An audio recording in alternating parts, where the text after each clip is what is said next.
Story time about how I got set up, shot, my homeboy died, and it was the night of my homeboy funeral. So, boom, we leave the funeral. Now, I mean, we go back to my crib, and it was this young lady who I've dealt with multiple times, and she just kept blowing my phone up. So I'm like, it's weird, cause I ain't talked to her in a long time, but I'm like, I know what she want. You feel what I'm saying? So she come over there, right? Now, this is where it got weird. She don't drive, so I always either pick her up or I Uber her. So this one particular night, she drove. So she say, so boom, everything normal. She come in the house, my homeboy on the couch. So then she proceeds to say, I'm hungry. So, if she hungry, of course I'ma feed her. So boom, we go to McDonald's. Well, before we even get to McDonald's, we get in the car. So I felt strange. So I'm like, what car did you drive? Like, where did you park at? Cause they tow around here. They don't tow. But still. So she pointed at the neighbor's car. So me, I'm never home for real. So like, I don't know who cars who, this, that, and the third. So my thing is, I'm like, hey, I done seen this car a bunch of times, but I wasn't too sure because I ain't never home. So all right, cool. She's in the car. I say, hold on, let me go upstairs. I gotta grab some money. I didn't go grab money.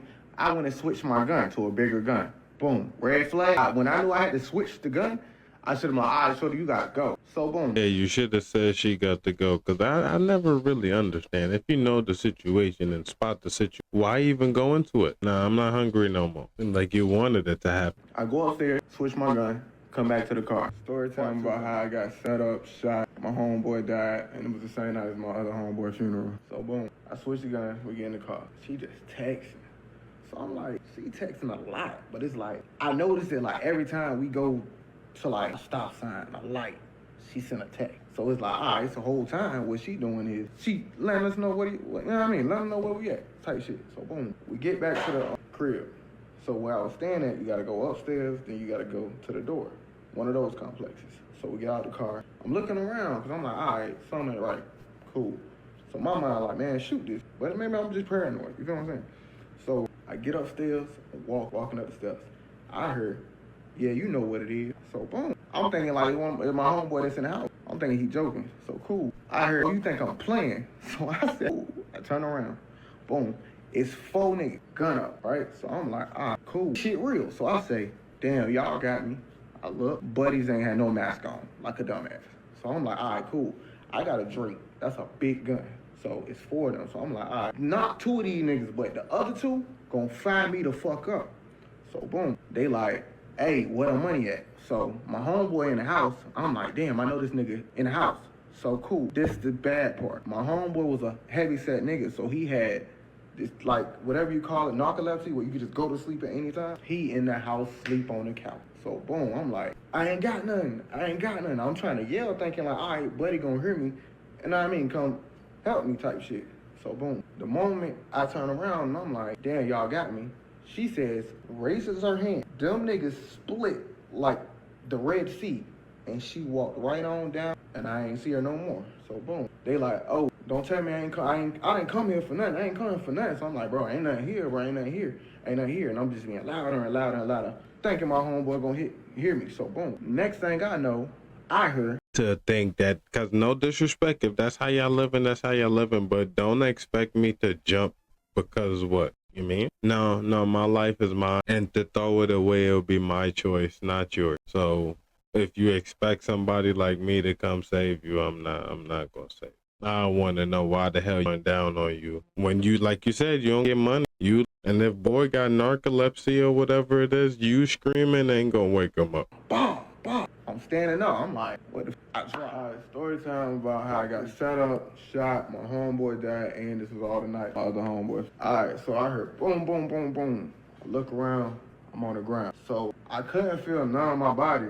So all I heard is the door get kicked in and a bunch of shooting. So me knowing my homeboy really get active, like, so I'm not worried about it. I'm like, he probably done heard all this while I was outside. You know what I mean? Because it happened right in front of my door. So boom, I heard a bunch of shooting. It get quiet. I think I like kind of went to sleep because I ain't heard nobody leave out the house or none of that. So I take a little minute. I open my eyes. I get up. So boom. I guess all the shooting, they shot the lights out and shit like that. But I could like see my homeboy on the couch. So I go sit right beside him, but it's pitch black. Like, yo, we good, this and the third, cool. So I'm like, you know what? I know I'm shot, but I don't really like get that I'm shot. Like, boy, you need help. So boom, I get up, I go walk in my room because I'm like, shit, you know, as you know, African American people, when you get hurt, your mama tell you, hey, go lay down. So that's what my mind like, oh, let me just go lay down real quick. So I'm walking into the room, I throw up. So it's like when on my throw up, it's just a bunch of blood and like the inside or whatever I ate, this and the third. So soon I throw up, I drop, right? So boom, my eyes closed, I'm sleeping. So I started talking to myself, I'm like, damn, I'm shot. Like, I'm good though, I'm just tired, let me just lay down. So I started saying to myself like, damn, this shit feels so good. Like, not telling anybody to get shot or anything, but I was so comfortable on the floor, it felt like I ain't been asleep in 10 years. And somebody gave me a blanket, some water. Like, I felt amazing. Like, that's the best feeling I ever felt. So if y'all was wondering why when people be like getting shot and dying, they just like can't keep their eyes open, it feels so good that you don't want to open your eyes. So oh man, you can get that feeling without getting shot. I know what feeling you're talking about, but okay. I'm laying down, then I'm like, damn, this shit feel good. I can do this forever. When I said that to myself, I said, yo, I'm fucking dying. So cool. I see myself like on some weird shit. Like, I could see myself on the ground. It was like I was on the ground, I was in this pitch black room, and there was a light coming over me. So boom, my homeboy died with me, and this was all the night of my other homeboy funeral. So boom, I'm on the ground in the room. I can see myself. It's pitch black. It's me on the ground, and it's a light over me. So I'm like, damn. Like, so I'm on my mind like, yo, am I a good person? Like, you feel me? Like, it's just like so many questions going in your head. Like, am I a good person? Like, is my people's gonna be smooth? Like, they gonna be straight without me? Like, am I a person to miss this, that, and the third? You know, just like last minute life shit. So I can see myself, and then I heard something say, get up. So me, most people, when you tired, like, you heard get up, you like, all right, give me a second. So I'm like, then I heard again, get up. So I'm like, man, all right, 5 more minutes. And then I just hear like, I'm talking about, it's like the loudest voice I ever heard in my fucking life. Get up. Boom. Instantly I got up. I can't feel my body. So I'm like, all right, I'm walking. So I'm like, damn, I think my homeboy hurt. So goddamn, I'm gonna just let him chill. I'm like, I'm gonna go get us some help. So I go outside and I'm like, all right, I can't feel my body. Like, what the fuck? Like, I can't feel nothing. So I'm like, all right, let me knock on the neighbor door. So boom, I go to the neighbor door. And I swear in my mind, I was like this. But so I knock the door. Boop, I don't hear nothing. Boop, boop, boop, boop, boop, boop, boop. I don't hear nothing. It's an elderly person, so they always home. Cause I had a dog, and they would always come play with the dog and shit, like weird shit. It's cool though. So I'm like, damn, ain't nobody coming to the door. I gotta lay down. So boom, I'm laying on the ground, and I'm like, yo, I gotta keep knocking though, cause my homeboy hurt. I gotta keep knocking.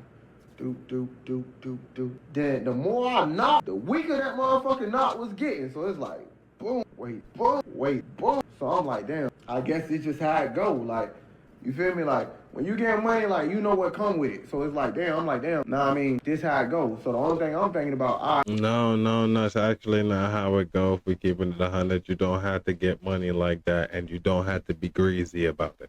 Because that's what it seemed like. Because I didn't see people get money and nobody know they getting money. Y'all be too flashy, too in the mix, want to be street, hold codes, and that's why you say shit like that when you could legitimately be doing. Like, it's cool, but it's like, damn, like, I'm really dying, and this ain't the way I'm trying to go. So I fix myself up, and I'm like, yo, you know what? I'm gonna just lay down. It ain't nothing I can do. Like, I completely gave up at that moment. Like, that's it. So I go lay down. I close my eyes. So boom, they just there. And then I could hear my heart, like, it was like this. Then that bitch just start going like this. Like, I can feel it slowing down. So now I'm like this, because I can't breathe. Like, my body's shutting down. So story time about how I got set up, shot, my homeboy died with me, and this was all the night of my other homeboy. So boom, I'm laying on the ground, I can't breathe. My heart's starting to slow down. Cool. So the day before this happened, my grandma come to my house. She like, you know, doing what grandmas do, cleaning up, annoying this shit over. Like, just come and chill, like, just sit on the couch. She gotta clean up. So she stumbles in my closet. So, you know, most people, if you know, you know. So it's like, she like, hey, this is a lot of money. You need to get a safe. So I'm like, all right, cool. So I'm riding around later on that day, And she like, did you get the safe yet? So I'm like, you know what? Let me go get it. So magically, I go get a safe. Put a little bit of money in there, probably about 60 grand, 50, 60 grand, something. And I go take it to my homegirl house. Cool. Back on top. So I close my eyes, I get myself together, I'm laying down. And I'm like, yo, you know what? Like, this the end. Like, you feel me? Like, I'm just talking to myself like, damn, I can't go no more. But my homeboy in the house, I just hope somebody come get him. Somebody got to come get my homeboy. I got to make sure he good. I got to. So I close my eyes, and I hear, wee, wee, wee, the ambulance come. So they come. I'm laying on the ground. They like, what's your name? What's your name? So I'm like, Q-Monte. They asking my date of birth, this and the third. Do I know what the day is? All that. I said, yeah. They're like, okay. So I'm like, hey, wait. My homeboy in the house. Get my homeboy. Get my homeboy. They like, yeah, no, we got him. He's good. So they bring the little stretcher thing to put you on. And I wouldn't get up there because I'm like, no, go get my homeboy. Like, my homeboy in the house. As long as I still talk to you, I'm smooth. Go get my homeboy. So I just won't going. Like, go get my homeboy out the house. Like, that man shot up probably. Like, go get him. So, boom. They like, okay. Honestly, I feel like you're gassing. Like, I feel like you're gassing that part of the story. But who am I to say? Because I wasn't there. I can't tell you your truth. But I feel like you're gassing. And then they go to the ambulance, get the second stretcher thing out. So I'm like, hey, let him ride with me. So the moment I say that, they put the little thing over my face. So I'm like, I remember going like this, and then I went to sleep. So story time. Next thing I got set up, shot. My homeboy died, and it was the night of my other homeboy funeral. So boom, they put the thing over my face. I go to sleep. I did 3 surgeries, something. So I woke up, I had a tube down my throat. So I woke up instantly, like I'm freaking out, like what the fuck, like where I'm at. So they pulled the tube out. They split my stomach open, a whole lot of other stuff. So I'm in there, this like my 4th day. I'm like, hey, where my homeboy at? Where my homeboy at? So they kept saying, yeah, he downstairs. So all right, a couple more days go past. I'm like, hey, where my homeboy at? Where my homeboy? They're like, oh, he downstairs. He tried to come up here, but you asleep. And that's all. And I find into a live that went viral yesterday concerning my son, KJ. For 4 years now, you have lied to me about my son. I have asked you, you came to me, to Charlotte, to tell me, to ask me for forgiveness about my son's death because you knew then that you knew who killed him and wouldn't say nothing. But yet now, 4 years later, you trying to profit off of my son's death when all the time it was your fault why he got killed. They wasn't after my child. They was after you. You knew they was coming for you, and you knew my son was a protector. And you figured if my son was there with you, he would protect you. But now that kind of sounds believable to me, because when you were telling the story, if y'all even get this far into the video, but when he was telling his story, you can see he had a little smile on his face like, shit up. No, because we all got crazy stories. I had a story like that, but I ain't never gonna tell it, because that shit wasn't something to profit off of or to even capitalize on. But this sounds more believable, though. It does. Thank God that he was asleep. He did not suffer, but you suffered, and you are still suffering right to this day. That's why you're doing the live trying to gain money, because you are a conniving, sneaking, dishonest individual. A child that my son took under his wing when nobody else would give you a chance, when nobody in Lakeland High School would suffer like you. When you was going to the alternative school because of your behavior, my son was the only one who came to you, took you under his wing as his little brother, and allowed you to go places with him. So that wasn't even your homeboy. That was more of your mentor type shit. I don't know if he was on the same time, man. Because if he's on the same time, and then Mom Dukes, you kind of wrong. But you are right knowing your son would protect somebody, knowing the situation. Like, he's a friend, a real friend. But you are wrong knowing he would be living the lifestyle that this dude is living. But it don't look like that, because if he was, he wouldn't have to be around him protecting him. He would be doing his own thing. So I'm pretty sure you're not wrong. Hang out with him, and you know what I'm talking about. Because that's when he had a black BM. My son didn't start out with nothing. He always started out with some of his own. You are the one with a leech onto my son. Then you had to have a nerve to say, well, he was a big boy and he slept. He fell asleep because he had narcolepsy. You couldn't even say the damn word. Lord, forget my mouth. But you couldn't even say the word. My son didn't have no sickness, no sleeping disorder. God allowed him to be asleep so he wouldn't have to suffer of what was going to happen. And why I questioned my idea. He took my child, and I questioned it. But I came to realization, my child was ready. My child was saved. He may not have walked the walk like everybody else expected him to, but I know what he was. He was a good individual who loved everybody, who never, ever met a stranger. So I stand corrected. He was living that life. He was. She just admitted it with those words. He was living that life, the same life as him. It's just weird. Maybe he wasn't fully in it as much as this person. You know, maybe he had a job but still stick and move. Because it's weird to think. It's like you put him on and now you're protecting him. And everybody that has come to me, has talked to me, has blown my phone up since you went live with that foolishness, has blown, my phone has not stopped ringing. But you gonna get on live and try to gain money from my sons that you knew 4 years ago what had happened. And you chose to tell the detective you didn't know nothing. You even came to me and asked for forgiveness. At that time, I didn't know why you was asking me for forgiveness because I didn't think you had nothing to do with it. But now, 4 years later, and you doing this video, now I know why you came to me and asked for forgiveness because you knew you had something to do with it. But that's okay. Your time is coming. Your time is coming for everybody that believe that foolishness that you put out there, that you were set up, that you could see things, you had an out-of-body experience. That's a bunch of bull. The way you was shot up, you couldn't move. You couldn't check on my child. Ain't nobody in no hospital told you that he was downstairs. My son was killed on the exact time that he came into this world at 12:58 a.m. in the morning. You didn't even know my son was dead. But God made you suffer. And guess what? You're going to continue to suffer.